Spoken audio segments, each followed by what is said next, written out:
Dwayne Mandrusiak was injured. The only way to stay involved with his high school football team was to join the staff. Fortunately for him, one of the coaches was a former Edmonton Eskimo. They said, well, we need a trainer, and I didn't know what a trainer was, and so they said, we're going to send you to the Eskimos to their trainer. He'll teach you how to tape and do a few other minor things. And so I hopped on the bus, went to the Eskimo locker room back then at Clark Stadium. While he was teaching me how to tape, the locker room attendant they fired him because he wouldn't pick up the dirty laundry. So I was standing there, and the trainer turned to me and looked at me and said, "Kid, you want to work?" So I said, "Well, I got to ask my mom." Down the road in Calgary, a young Stampeder fan, George Hopkins, was also getting a very lucky break. I was 12 years old. I was looking for something to do in the summer. My uncle was a featured columnist with the Calgary Herald, and Georgie Dunn, who was the equipment manager at the time, was a really good buddy of his. And they met for a cocktail one day, and Georgie was saying that he was looking for a ball boy. So I got a call from my uncle that night and went up to the stadium and walked into the dressing room, walked around the corner, and literally walked into John Helton's butt. And he directed me in the right direction, and I went around the corner, and I had a 5-minute interview with George Dunn, and I was hired on the spot and worked to practice that afternoon. Within a few short years, both men made excellent impressions on their CFL teams. When I turned 19, they made me the head equipment manager.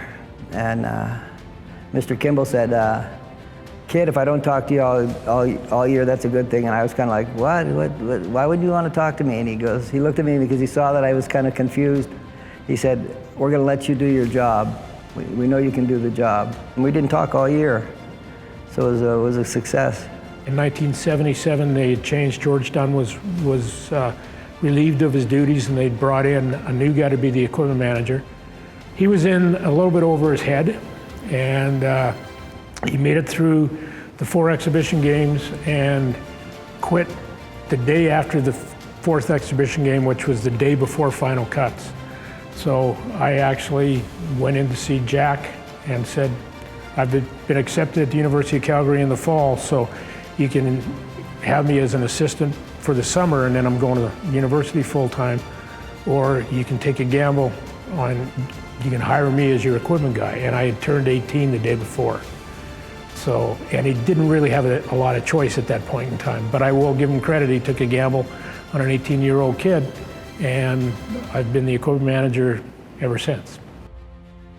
Even though they were both very young, George and Dwayne grasped how important it is to ensure a top-notch professional environment. So the first road trip, I got in ahead of the team, flew in the day before with all the gear, and when the team walked in, we were playing in Winnipeg, and I remember this very distinctly. Willie Burden and Willie Armstead were the first 2 guys to walk into the locker room. They looked around and they went, "This is how it's supposed to look." And I went, "Okay, I did something right here." I would always put stuff up in the locker room, pictures of the past. I loved the day before the game when everyone left, and that was just me in the locker room, and I'd look at the locker room and I'd change stuff that I thought needed to be done. And you walk out and it just looks like $1,000,000. My theory was if you were here for 10 days or 10 years, I wanted you to walk away thinking, "Man, that was great."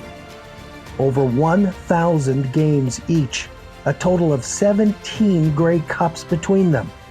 George and Dwayne have accumulated more Hall of Fame memories than most could dream of.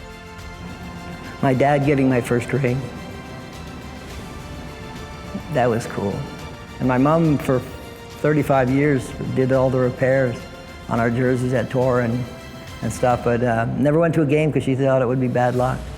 I never took a day there for granted because you didn't know how long you'd be there, and so even to the last day was fun. What's really nice about it is that I'll get a player that I haven't seen in 40 years come up to me and give me a hug and tell me how good I treated him. That's payoff enough right there. After 5 decades of facing each other across the field, Dwayne Mandrusiak and George Hopkins are going together into the Alberta Sports Hall of Fame. To actually be recognized for the amount of time and the contribution is sweet, but it's even sweeter that I'm going in with Dwayne because we're interlocked. We've known each other.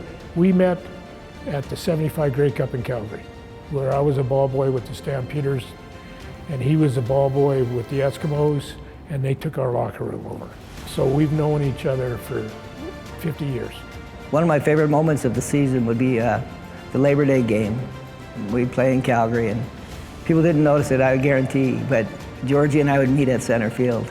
And regardless of who won, we'd come down to each other's locker room and tell each other, thanks for, for everything, we'll see you later. And when I heard I was going in with Georgie, I was happy. I was, man, I'm going in with a kid that I've known forever. I watch him grow up. It hasn't been easy for us. At times, life's a struggle, but one thing I'm most proud of is that I will not be the shortest guy that gets inducted on the weekend.